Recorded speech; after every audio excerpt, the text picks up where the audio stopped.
Bienvenue. Dans un flot de suspicions sur l'organisation effective des élections législatives du 28 avril prochain, le fichier électoral, pour ne pas dire la LEPI, a été transmis ce mercredi à la Sénat.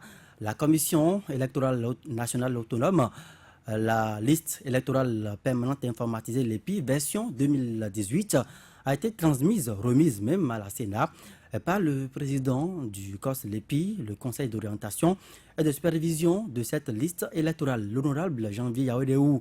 En plateau, ce soir, Vigile Arancet, bonsoir. Bonsoir Joël, bonsoir à tous. Alphonse Moïse Soudé, bonsoir à vous. Bonsoir à vous Joël et bonsoir à tous. Et Patrice Avala, bonsoir. Bonsoir Joël, bonsoir à tous les auditeurs. En ligne pour nous accompagner ce soir, Gustave Despaux-Sonon, bonsoir. Oui, bonsoir, monsieur Joël Chauvet. Vous êtes ancien ministre chargé des relations avec les institutions sous le régime de Boni Yahi. Désormais, il faut le dire, vous êtes également membre fondateur du parti Bloc républicain, parti soutenant les actions du régime de la rupture. Mais tout de suite, nous allons immédiatement suivre le président du COS LEPI, suivi du président de la Sénat, Janvier Yaodeou, et Emmanuel Tiangdo, ce matin même à la cérémonie officielle de remise de la liste électorale. Au plan quantitatif, la liste électorale permanente informatisée, extraite du fichier électoral national, nous amène à 5 37 785 électeurs contre 4 746 348 électeurs en 2016.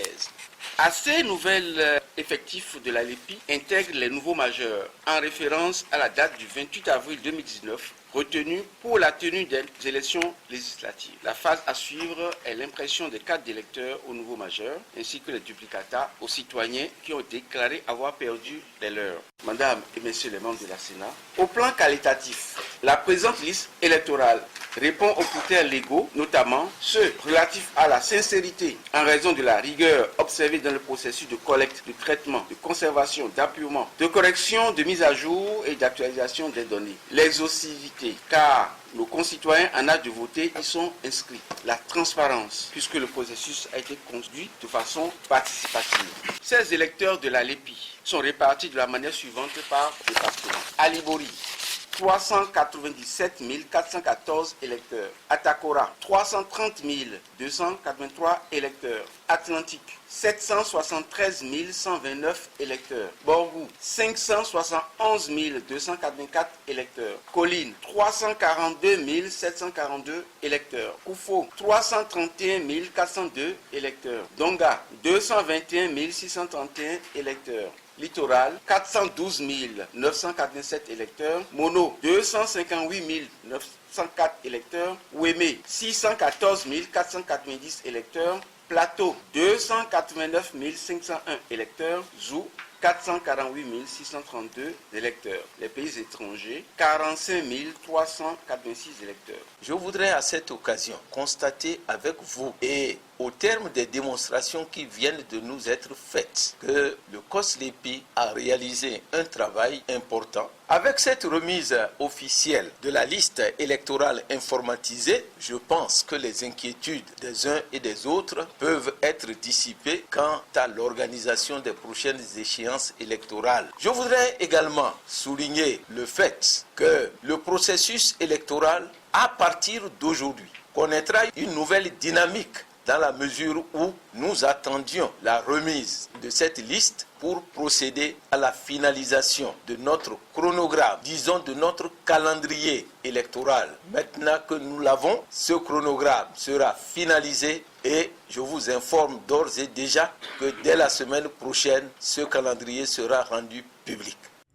À l'instant, Janvier Yaodeou, le député Janvier Yaodeou, président du COS LEPI, et Emmanuel Tiangdo, président de la Sénat, ce matin à la remise officielle, à la cérémonie de remise officielle de la liste électorale. Gustave Despaux-Sonon, on peut dire finalement que les opérations d'appurement, d'actualisation de cette liste ont été finalisées. La transmission du fichier électoral, la LEPI, a été faite ce matin. Bonne nouvelle quand même pour vous, les acteurs politiques, non? Oui, pour nous les acteurs politiques, c'est une bonne nouvelle. Bon, en tout cas, en ce qui me concerne, compte tenu de mon expérience, je savais que la classe politique avait l'habitude simplement d'expresser le peuple. généralement, tout finit par se régler. Et vous avez compris que dans la satisfaction du président de la Sénat, parce que l'outil, c'est-à-dire la base principale sur laquelle se fonde la Sénat pour dérouler son programme, la liste de la LEPI. Et c'est l'une des raisons pour lesquelles on avait souhaité que dans la révision du code électoral, qu'on puisse supprimer, c'est-à-dire pas nécessairement supprimer, et que cette fonction revienne à la Sénat pour que nous puissions avoir une structure unique pour pouvoir gérer le processus électoral. Mais le code a été voté, le code LEPI a été maintenu, et tout le monde sait que le code LEPI, c'est un organe politique. Et c'est à la satisfaction de tout le monde parce que les contestations seront moindres parce que l'opposition et la mouvance sont représentées au niveau du poste LEPI. Ça suppose que c'est un travail qui a été fait de commun accord. La Sénat dispose de son budget. La suite maintenant, c'est à la Sénat de conduire tout le processus d'avant le vote, pendant le vote et après le vote pour que nous ayons un scrutin transparent et équitable.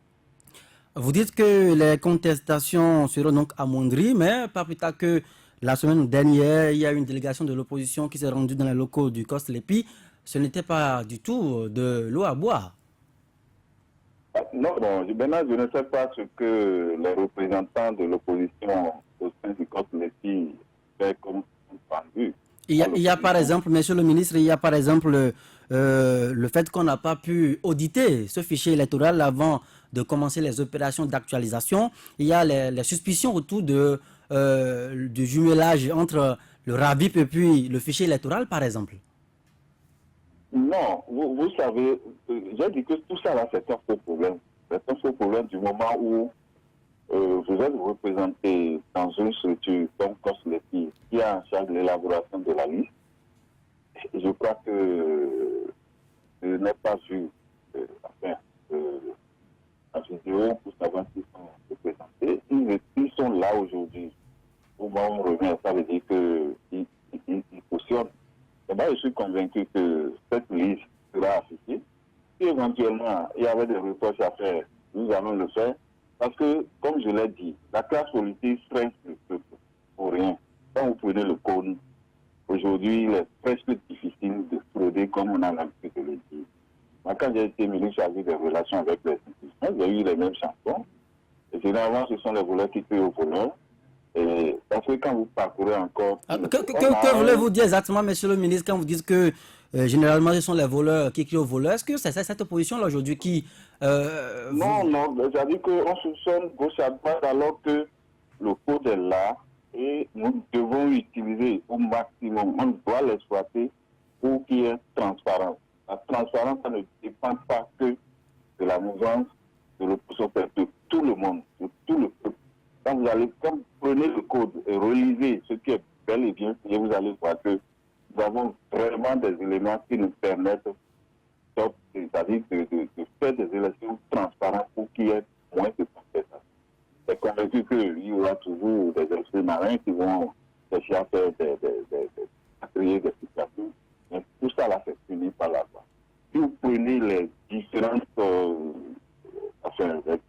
dispositions qui sont dans le code, nous avons un des meilleurs codes qui nous permettent d'avoir des élections libres et transparentes. Voilà, je suis convaincu parce que tout y est dedans.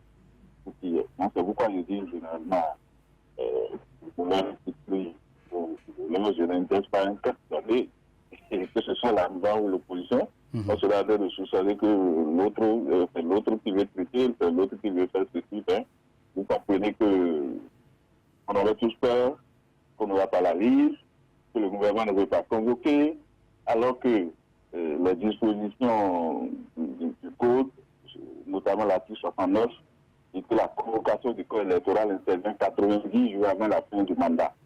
La fin du mandat étant prévue pour 15 mai, les 90 jours, je pense à à partir du 15 février. Ça suppose que le gouvernement a jusqu'au 14 février pour convoquer. s'ils ne convoquaient pas jusqu'au 14 février, c'est en ce moment qu'on allait commencer par crier. Hein, vous savez déjà, on avait déjà commencé par sonner, est-ce que, etc.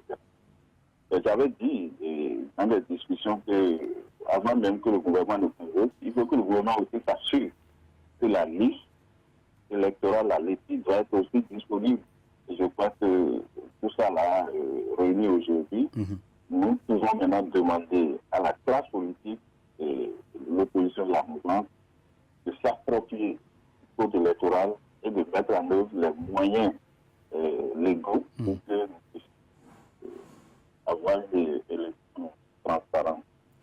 Alors, je reviens donc en plateau. Vigile Larancet, Emmanuel Tsangdo, en recevant ce matin cette liste électorale permanente informatisée, l'EPI, version 2018, disait qu'au regard des démonstrations faites, les craintes peuvent être désormais dissipées et qu'on peut s'assurer que les élections vont s'organiser en toute transparence. Le ministre Gustave Deposson également nourrit l'optimisme. Vous l'avez donc suivi. Est-ce que pour vous, les craintes sont dissipées effectivement?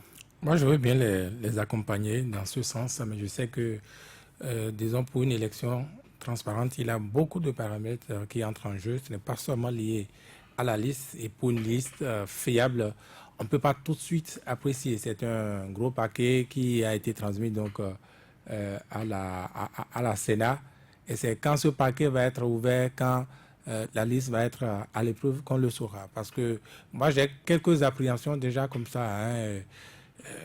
Cette liste-là n'a pas été confectionnée comme les fois antérieures où on pouvait, n'est-ce pas, aller faire des déclarations, etc. etc. Il n'en a pas eu cette fois-ci. Et je ne sais pas si vous, par exemple, vous êtes sûr qu'on a pu extraire les morts.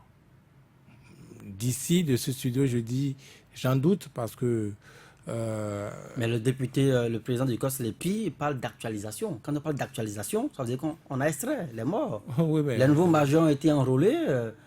Les morts peut-être ont été également enlevés de la liste. Les morts de votre village, vous êtes allé signaler ça par exemple au COS LEPI? Bon, moi je ne suis pas le chef de quartier de mon village. Bon voilà, ça n'a pas été fait.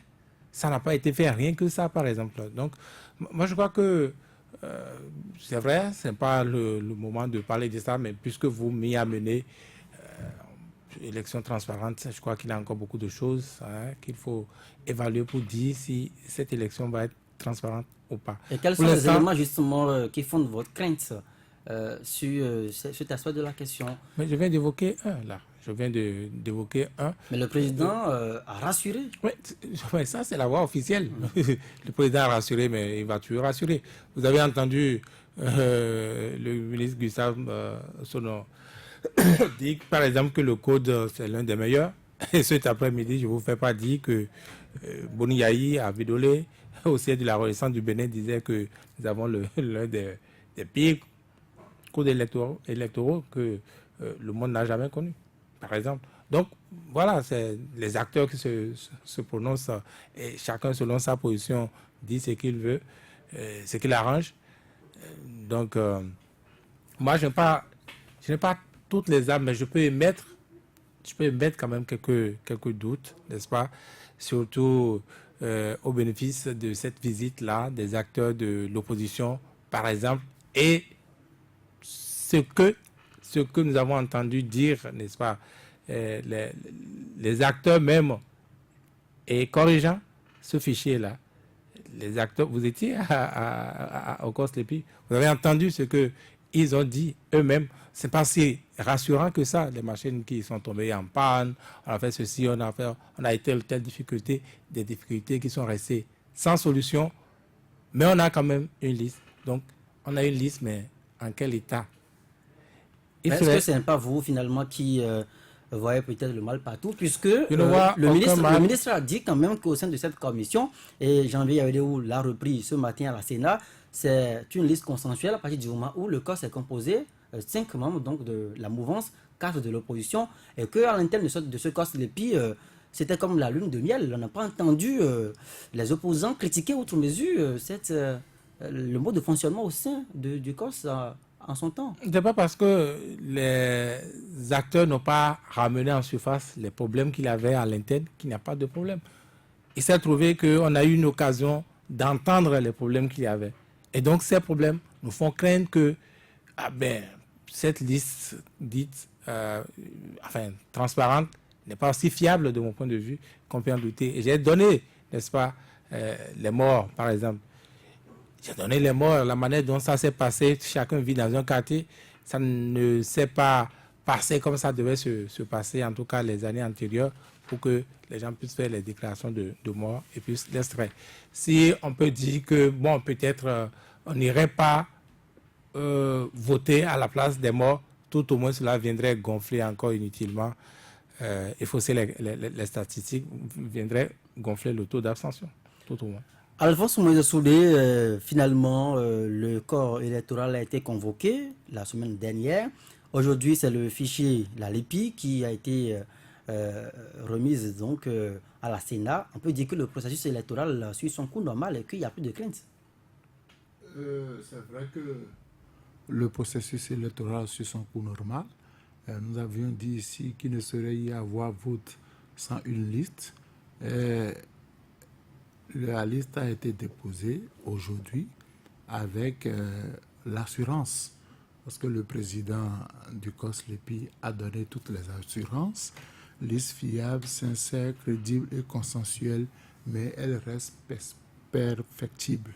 Ça veut dire quoi? Que il y a certainement eu des ratés, puisque si on devrait s'en tenir à ce qui a été dit la semaine dernière par rapport aux difficultés,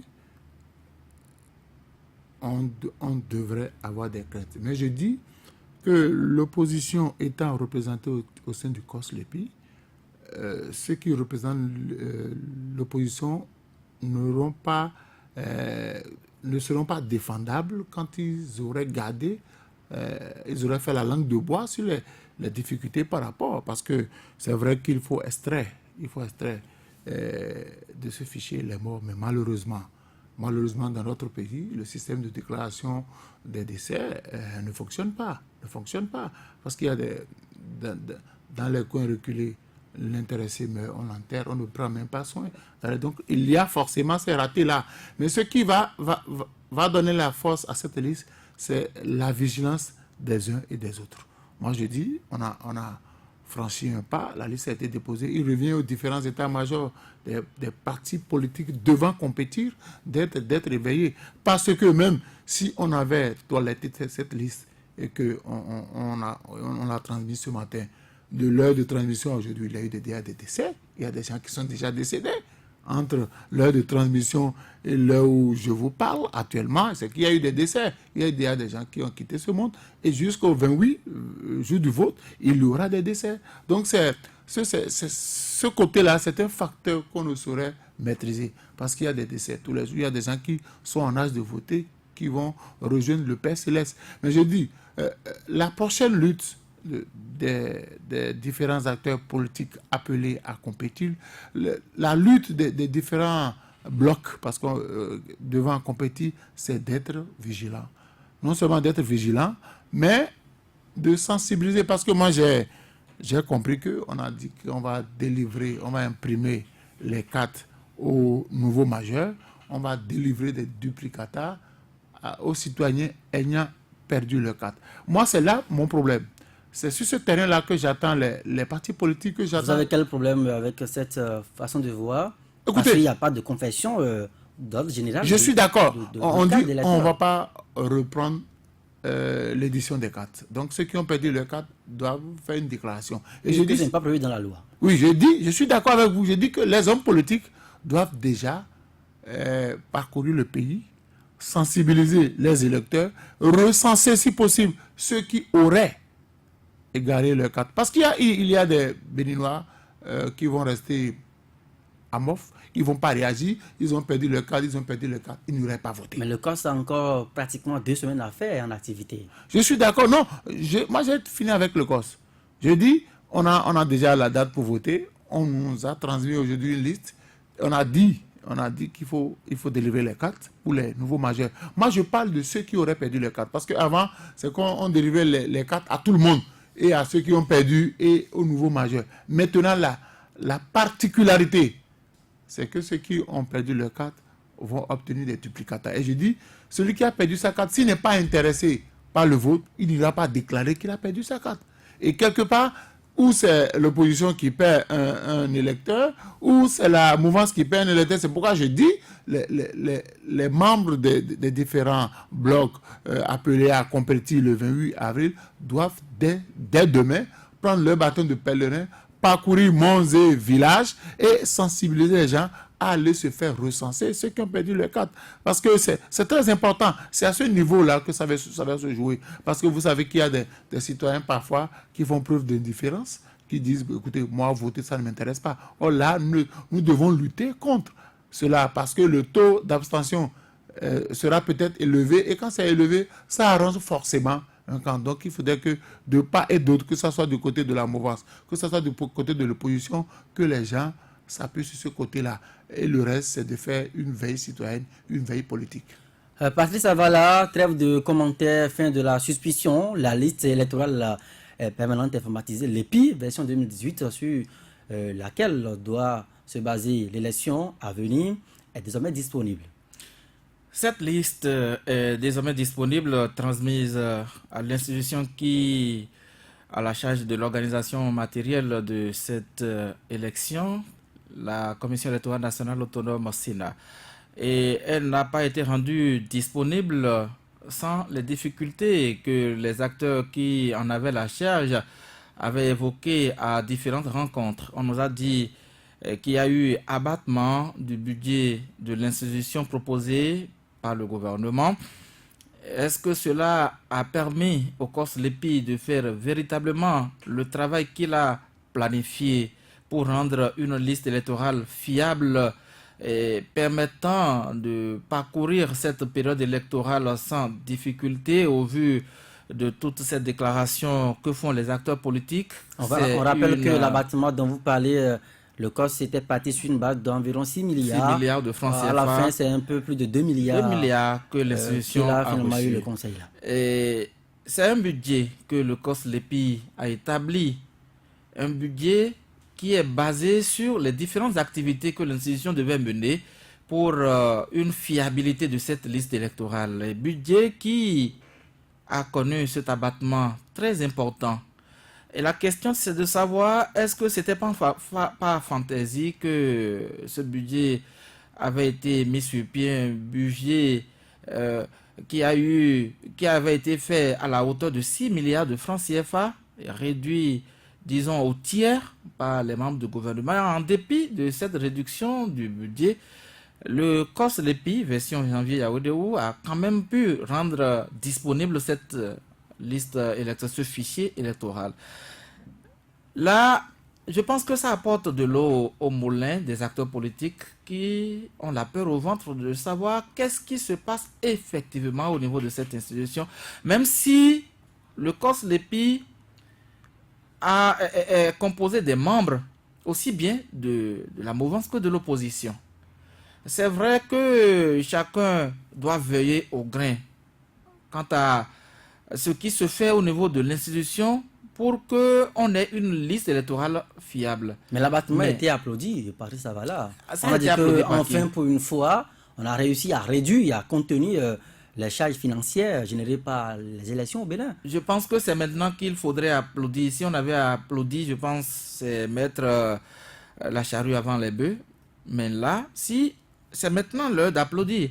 Parce que l'instrument dont on a besoin pour affronter ces élections, c'est maintenant que cet instrument est remis au niveau à la Commission électorale nationale autonome. Si on avait applaudi, on est allé vite en besogne. Maintenant, on peut applaudir parce qu'on a réduit ce budget. Malgré ça, le document est disponible. Maintenant, quelle est la fiabilité de ce document? C'est la grande interrogation. Vous remettez en cause la qualité donc de ce fichier? En tout cas, si moi, je m'abstiens. Vous permettez d'en douter? Oui, mais écoutez, vous voulez une liste, voilà une liste. Voilà. Les moyens que vous nous avez donnés. Voilà. Normal. C'est les moyens qu'on a mis à la disposition du COS LEPI qu'il a utilisé pour rendre disponible ce qu'il a remis aujourd'hui à Emmanuel Tiando et les autres membres de la Commission électorale nationale. Mais à aucun moment, le porte-étendard de cette institution n'a pas douté de cette liste-là. puisque... C'est vrai, il dit que c'est perfectible, comme toutes les listes d'ailleurs, mais il est convaincu que c'est une liste sincère, crédible, transparente et consensuelle. Oui, il ne pouvait pas dire autrement. Aucune œuvre humaine n'est parfaite. Et donc, on ne peut pas dire que c'est un fichier électoral exemple de tout autre doute qui a été rendu à la Commission électorale nationale autonome. Le COSLEPI a fait usage des moyens financiers, puisque c'est de ça qu'il est question, que le gouvernement lui avait donné. Et au vu de la période courte qu'elle avait pour travailler, a pu faire quelque chose. Et je pense qu'on ne viendrait pas sur la place publique dire qu'on n'a pas pu faire ceci, on n'a pas pu faire cela. Mais l'essentiel aujourd'hui, c'est que l'opinion publique sait que la Sénat est en possession d'un fichier électoral.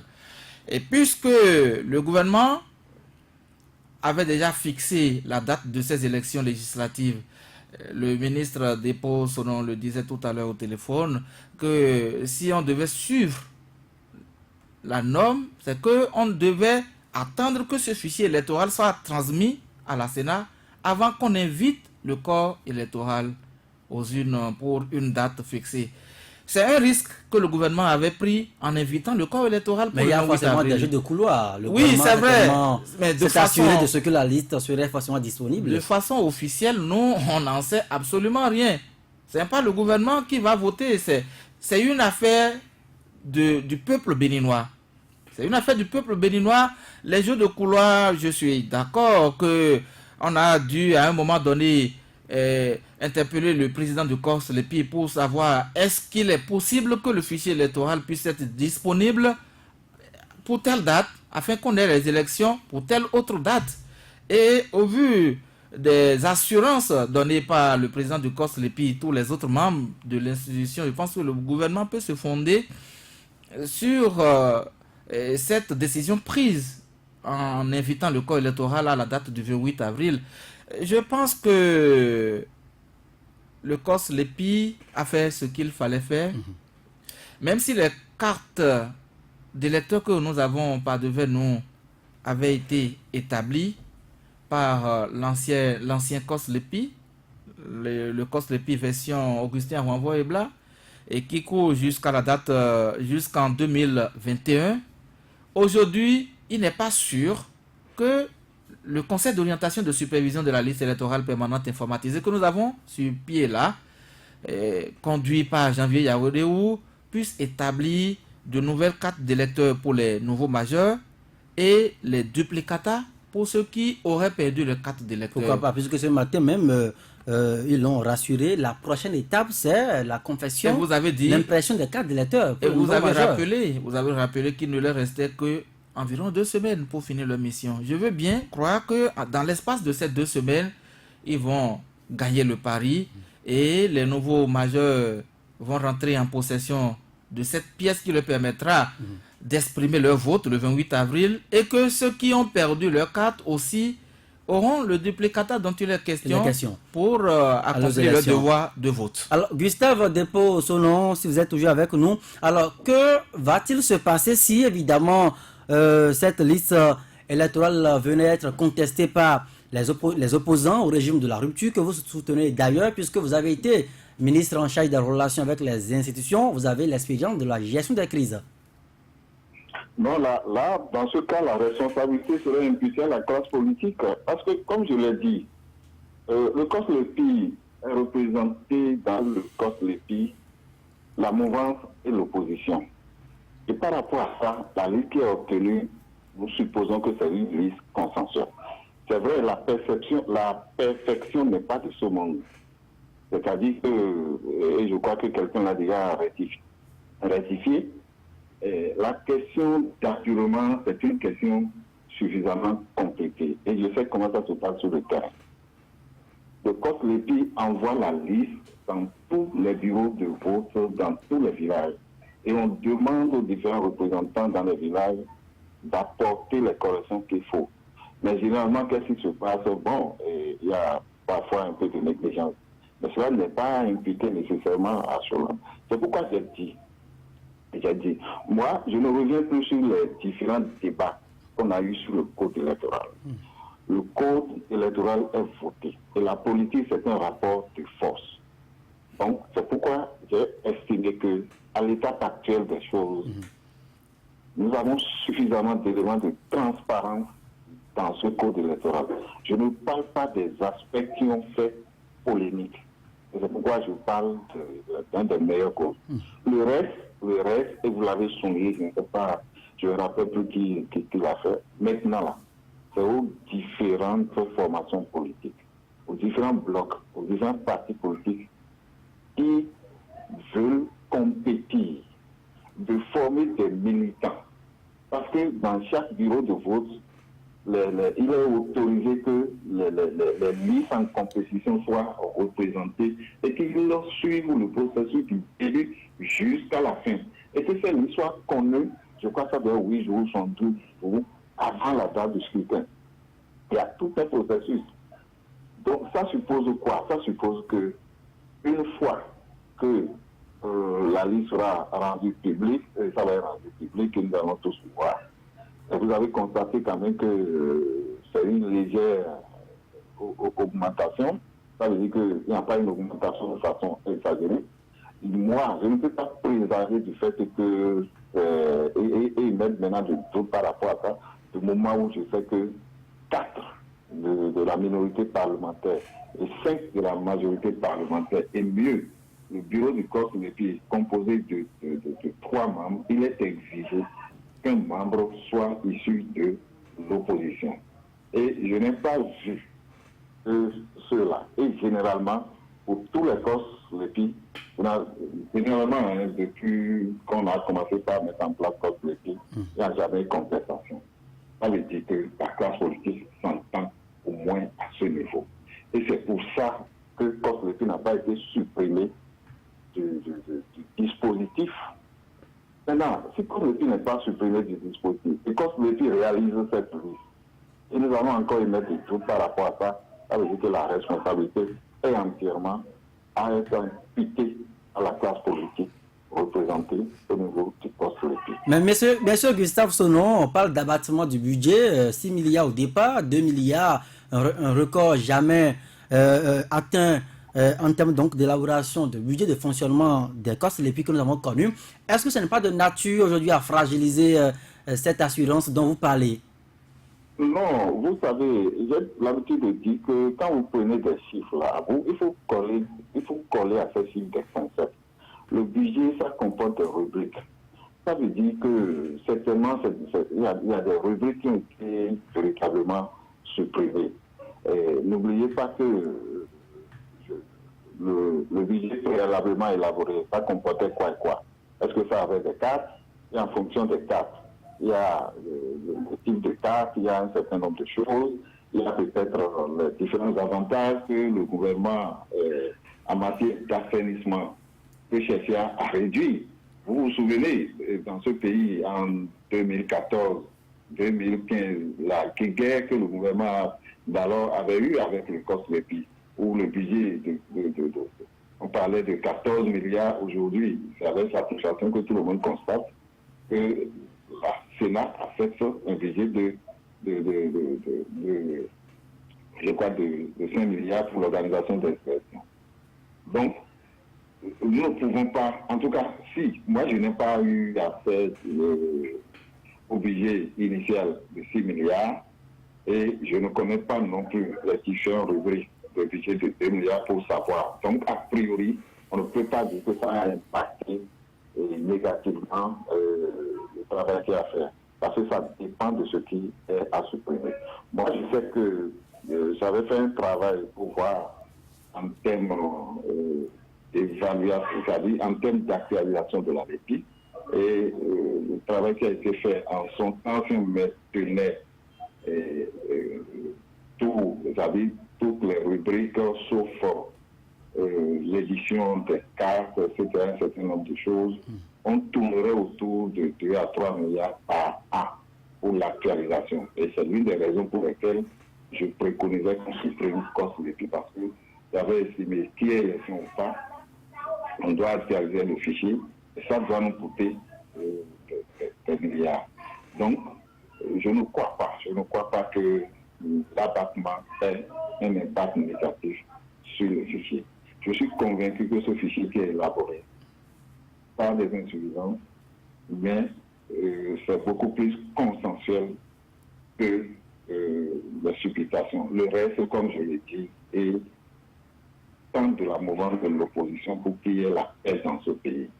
Et commencer par former de vrais militants pour que le processus soit suivi. J'ai dit, il est permis aux différentes listes en compétition de suivre le processus avant, pendant, jusqu'à la fin. Mais qu'est-ce qu'on constate? Les gens ne sont même pas formés. Nous savons même pas quel rôle doit jouer. C'est autorisé qu'ils fassent mention sur les procès verbaux.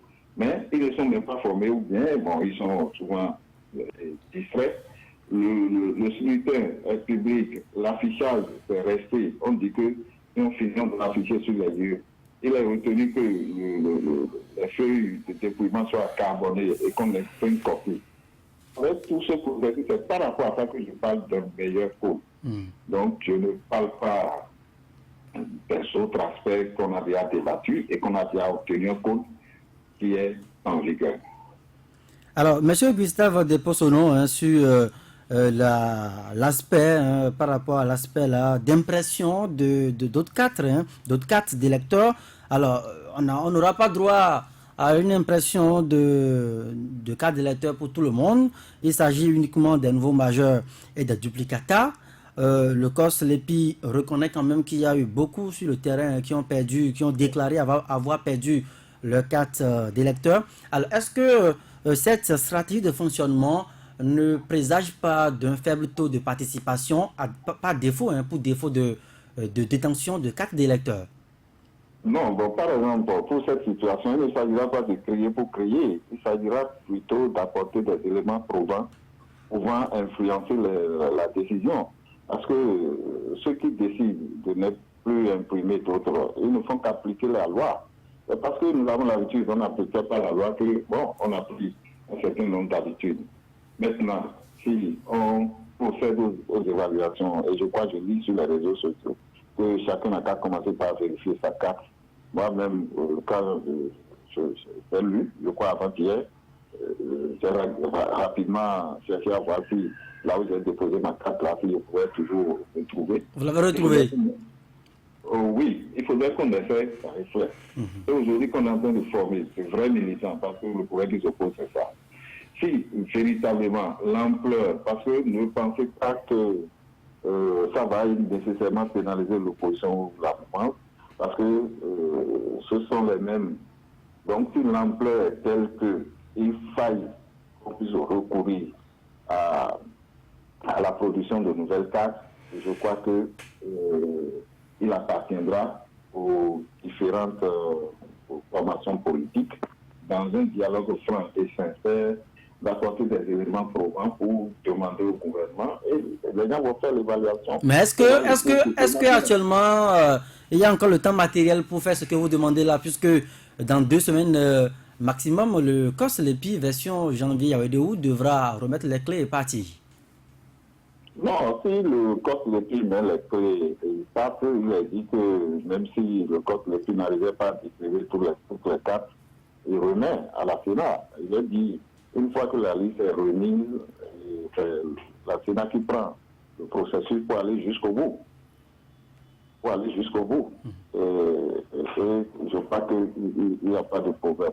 Donc, comme je le dis, c'est-à-dire que la loi a prévu que nous ayons des cartes pour une durée de 10 ans. C'est vrai que, compte tenu de notre niveau de la population tout et tout, mais moi, même qui suis ici, il a fallu que je cherche un peu avant de me retrouver. Et c'est parce que j'ai l'habitude de déposer ce genre de choses quelque part. Ces habitudes-là, maintenant, il faudrait que rapidement les différents états-majors puissent faire l'évaluation qu'il faut et que la démarche qu'il faut soit menée pour pouvoir convaincre les uns les autres. Ça va entraîner un coût supplémentaire. Puisque justement, M. Gustave Depossono, vous êtes membre fondateur du bloc républicain, vous soutenez les actions du chef de l'État. Ça voudra dire que vous participez, vous êtes dans le couvent de la rupture. Alors, déjà, à votre niveau, est-ce qu'il y a des démarches dans ce sens-là pour appeler à une impression d'autres cadres pour tout le monde? Non, il n'y a pas couvent quelque part. Il n'y a pas l'appartenance. Je dit que je n'interviens pas. Vous ne m'avez pas appelé en tant que forcément membre du bloc républicain parce que vous avez souhaité que, en tant qu'ancien ministre en charge des relations, pour avoir géré successivement deux élections, je parle comme la législature, les communales de 2015, que je puisse intervenir par rapport à ce débat parce que je n'en ai pas discuté avec les différents membres pour vous dire qu'il y a eu ci, il y a eu ça.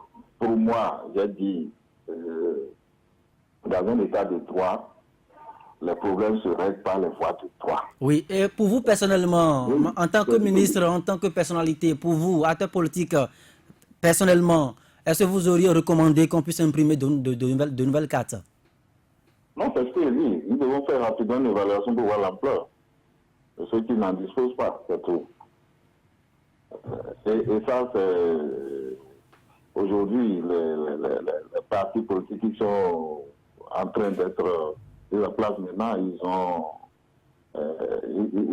sont outillés pour aller jusqu'au niveau décentralisé le plus possible. C'est-à-dire, vous avez pour constituer un parti politique, il est recommandé, je crois, 15 membres par commune déjà, c'est important. Ça peut descendre jusqu'au niveau des villages. En 48 heures, cette évaluation peut être faite pour dire quels sont tous ceux qui n'ont pas de carte d'électeur. Il faudrait qu'on puisse faire cette évaluation rapide pour voir l'ampleur et décider s'il faut vraiment un cours supplémentaire ou pas. Sinon, si de façon systématique on le fait par exemple, et que en fin de compte, c'est peut-être 25% qui n'ont pas pu retrouver leur carte, vous constatez qu'on aurait perdu énormément par rapport à ça. Donc c'est pourquoi je dis, le tout ne suffit pas de faire des crimes, c'est d'aborder les problèmes avec sérénité, en sachant que dans un état de droit, tout différent se résout par le droit de droit. Bon, mais généralement, nous sommes dans une situation où chacun se cantonne dans sa position et puis on crie et le cri ne résout pas le problème. Alors, est-ce qu'aujourd'hui, si évidemment on n'imprimait pas d'autres cartes et puis à la fin on s'en sort avec un faible taux de participation, est-ce que vous-même, acteur politique, vous avez intérêt à aller siéger au Parlement avec cet handicap-là, à savoir ce n'est que l'infime partie du peuple?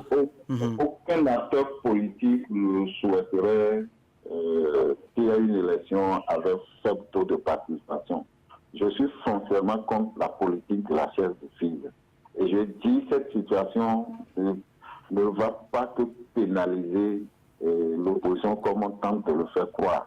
Ça va pénaliser tout le monde. Tout le monde. Et si, par exemple, nous tous, acteurs politiques, nous venons d'un village, nous rentrons dans nos villages aujourd'hui, demain après-demain, les militants, ceux qui n'ont pas de carte, etc., rapidement, on va évaluer l'ampleur.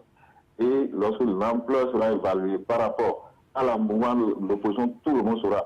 La classe politique, dans tous les cas, arrive toujours à s'entendre sur ces questions majeures. C'est pourquoi je dis, en période électorale, la classe politique a tendance à stresser le peuple. Quand je parle ainsi, c'est que je me détache un peu pour dire je vais faire une analyse objective. C'est pourquoi je me détache un peu de la classe politique, même si je suis à l'intérieur. Parce que en 2014-2015, j'ai vécu des stress. Mais un acteur politique ministre aujourd'hui, il m'a dit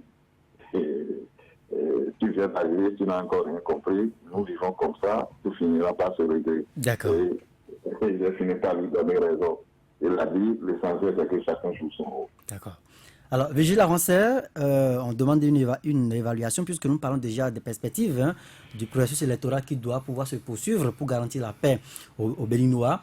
Le ministre demande d'abord une évaluation avant de pouvoir imprimer d'autres cartes. Je crains qu'il ne soit écouté.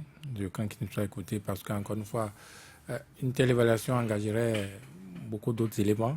On va commencer par le temps. À partir du moment où la date du scrutin est connue, le corps électoral est convoqué, c'est difficile. Vous avez entendu le président de la Sénat tout à l'heure dire que dès la semaine prochaine, il va faire connaître son chronogramme, le chronogramme de la Sénat. Et donc, un tel changement, une telle éventualité serait quand même, disons, un élément majeur pour bousculer, n'est-ce pas, le calendrier, l'agenda de la Sénat. Ça, c'est... Mais si les deux entités, opposition et mouvance s'entendent, ça pourrait se faire, non? Moi, je ne vois même pas ce type de dialogue venir actuellement. Je ne vois pas. Vous savez, nous sommes dans un contexte où, n'en déplaise au ministre Sono, on est déjà en processus électoral, en plein processus. Donc, c'est des calculs politiques. Même si on doit faire une telle option, on doit aller à l'évaluation. Vous allez voir, différents camps vont se demander, mais qui s'arrange? Bon, si ça les arrange tous, heureusement, bon, ils vont y aller. Mais si ce n'est pas le cas, vous allez voir, ils vont tergiverser. Ils n'arriveront jamais à cette décision, à cette finalité. Donc, on y restera. S'il devait y avoir une telle évaluation, vous convenez avec moi que ça aurait dû venir bien avant, déjà à l'installation du COSLEPI. Donc, le faire maintenant, je ne sais pas, ça aurait été l'idéal, mais ça va aboutir à quoi? Ça va aboutir à quoi? Je ne sais pas. C'est comme si on demandait encore à la Sénat de redéployer les mêmes agents de COSLEPI et d'aller faire une télévision. Je ne sais pas quelle forme ça va prendre. Pour moi, ça va être compliqué à faire. Et ça va nécessiter, n'est-ce pas, d'autres coûts, des coûts financiers notamment, ce qui est déjà un problème, puisque c'était déjà un problème au COSLEPI, un autre problème à la Sénat. Je ne vois pas ça venir, je ne pense pas. Patrice, ça va là?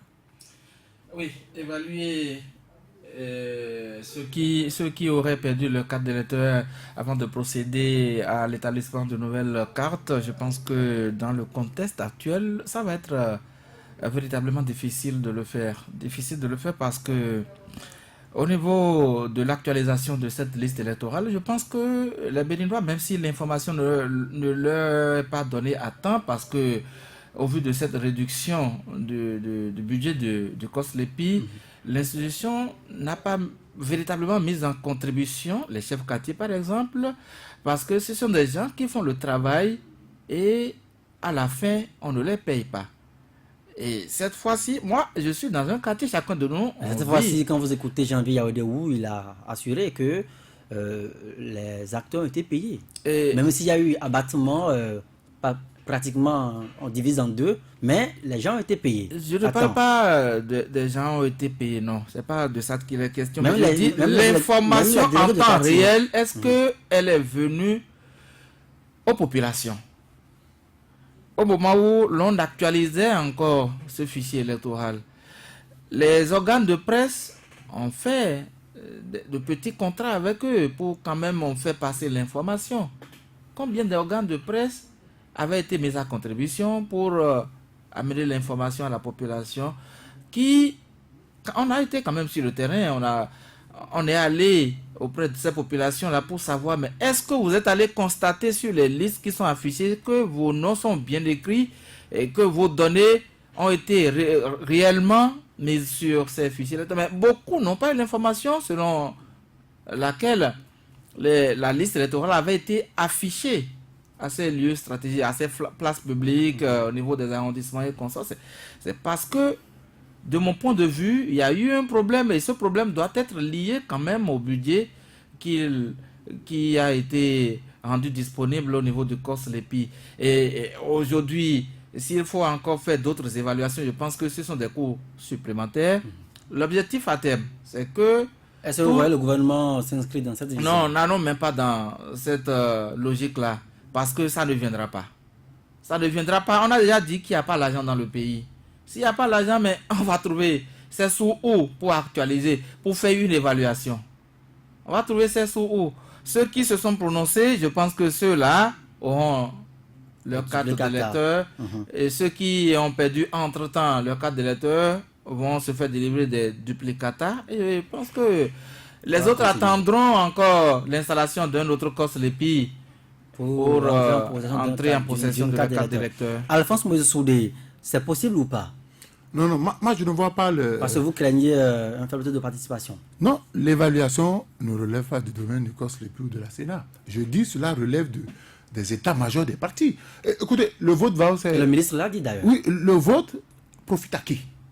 Écoutez, il y a des gens que je connais, moi, personnellement, qui n'ont pas de carte de l'EPI, ils ne sont même pas inscrits, ils ont refusé d'inscrire.